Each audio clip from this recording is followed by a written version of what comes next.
Hey, it's Inside the NBA. It's presented by Kia. Coming your way live from Studio J in Atlanta. That's what everybody's chasing, the Larry O'Brien Trophy. We welcome you to Inside the NBA, presented by Kia. Ernie Johnson, Kenny the Jet Smith, back in the family here, and Charles Barkley's here. Shaq is not here. Shaq has got strep, and he will return whenever it's safe for the rest of us. Still to come in this show, and we just started, there's been a gift for Chuckster delivered. A gift? Hey, did you? And apparently it's from the San Antonio Express News. Oh, wait, did you open that? Yeah, Kevin, you didn't? Kevin, did you make sure that that's not ticking, correct? Okay, good. Come on, bring it on over. No, that's what we call a tease, man. Oh, okay. That's what we call a tease. Got to get these fine folks. Are we gonna get it around. on before American race? Yes. Okay, I'm just checking. Yes, we will. As a matter Oh, of fact. I thought we was gonna show that. Oh my God, we got to watch the game we just saw. Spurs Rockets game 4. San Antonio up 2-1 over James Harden and company. Patrick Beverley, tough day, learning of the passing of his grandfather and taking the court. Emotional day for him, and he hands the first shot for the Rockets. 3-zip. Trevor Ariza swipes that pass and with a flourish for a finish. 25-12 Rockets. Nothing good happens Hey. when you run and jump like that, huh? Nope. Didn't he get hurt on that play? How you get hurt on a dunk? You try to dunk right now. That's a good point. Left groin injury, and Nene says we need to check this out. And he did not return. Tell you what, man, that's a big injury going forward. Yeah, no kidding. Kawhi Leonard. Off balance with contact, and it goes. 41-35. But the Rockets getting what they wanted early on in this game. Look at Lou Williams. Lou Williams is a professional scorer. 52-45. Number 3 on my list. It was Behind 57. Crawford and Joe Johnson. Oh, wait, just call Joe. Just my man. 57-53 at the half. You moved him to number 1? No, he's number 2. He's still number 2. Hey, the three-point ball, again, big for the Rockets in this one in their 2 wins. And this was poor defense by San Antonio. They changed the game plan, didn't stick at home. And when they did stick at home, they did a great job. But Ernie, you start doubling and leaving Ryan Anderson and Eric Gordon and Lou Williams open, lights out. Yeah, 19 threes made in this one. They had 22 in the you know, Ernie, it's like, listen, it's terrific this season everybody's had. They don't have any different agenda. They either make threes or they lose. It's that simple. They don't have a plan B. Oh, my gosh. And this was icing on the cake. It would wind up 125-104.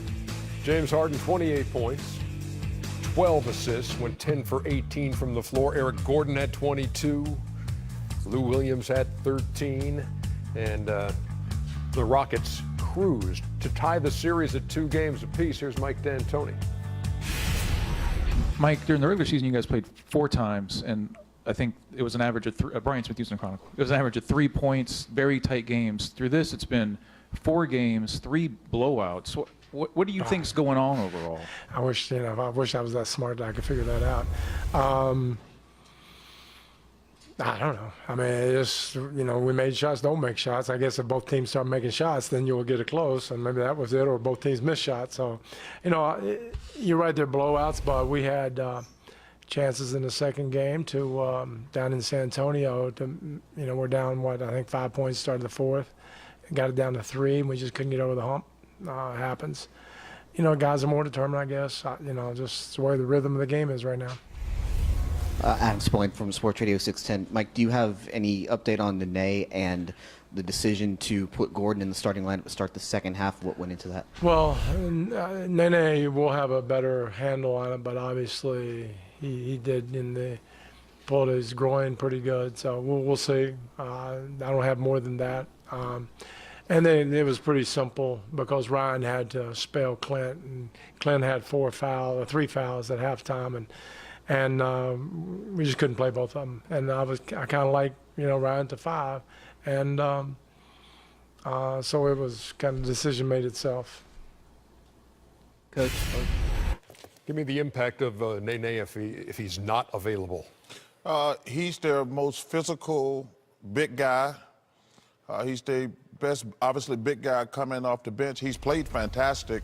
I think it's a big deal because you see what the Spurs are doing. They're really making a conscious effort to get the ball to LaMarcus and Pau Gasol down low and take advantage of those mismatches. Now those mismatches are going to be greater because they only got one big guy. And also, he said something there that makes Ryan Anderson have to guard one of those guys. So that could really hurt his shooting.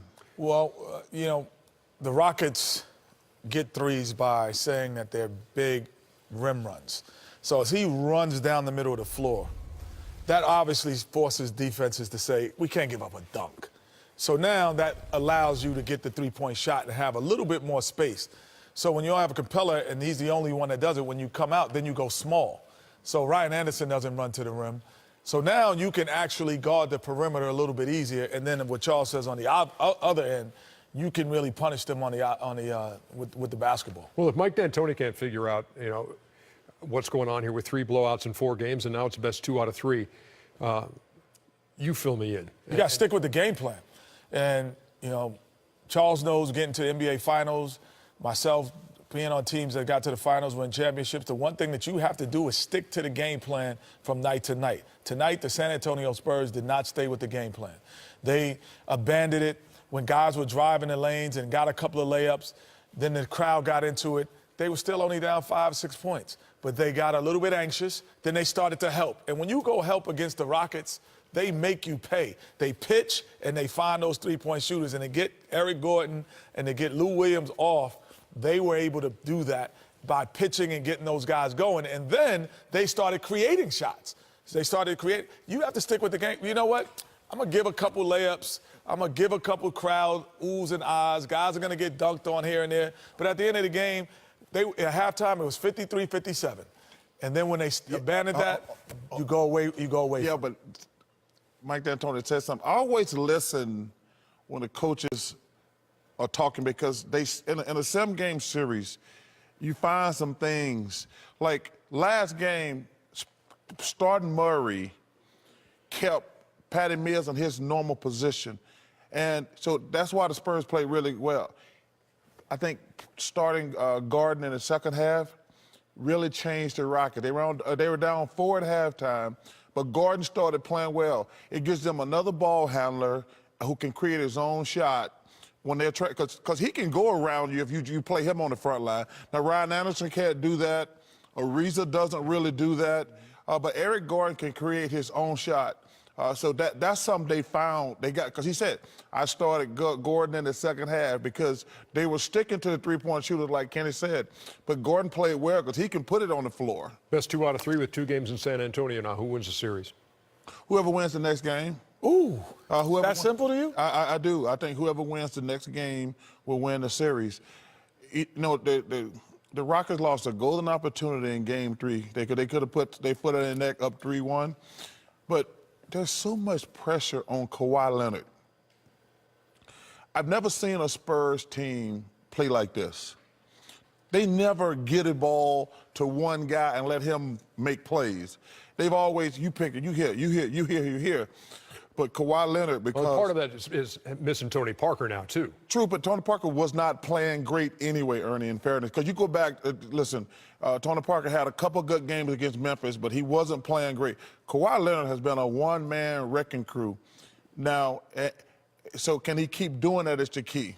Well, I wouldn't say it's as simple as the next game. The one thing that I probably would look for is what Murray and what Mills do.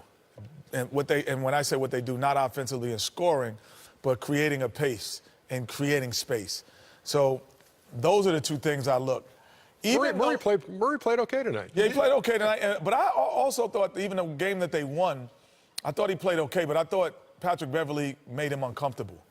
As I watched it, I said he doesn't look comfortable. Things are happening. He makes a lot of guys that way. Right, he made him uncomfortable. Also, in fairness, it was his first really... Without question. First, so that's, to me, first start in the playoffs on the road, he's going to be a little nervous. Yeah, some guys look good. Some guys uncomfortable. Some guys, they shine in those moments, But That's what I'm looking for, to see the comfortability now going back to San Antonio. But in fairness, they do have a huge advantage. Going back home. Yeah, playing at home, they're gonna be comfortable at home. 125-104 is the final series, tied up 2 games apiece. Tuesday in San Antonio for Game 5. Okay, Shaq. Who has Superman over their bed, man? Love you, Ernie. Love you, Ernie and Kenny. He says. Does he got some type of mask on? Yeah. It's one of those BiPAP masks. Yeah, masks.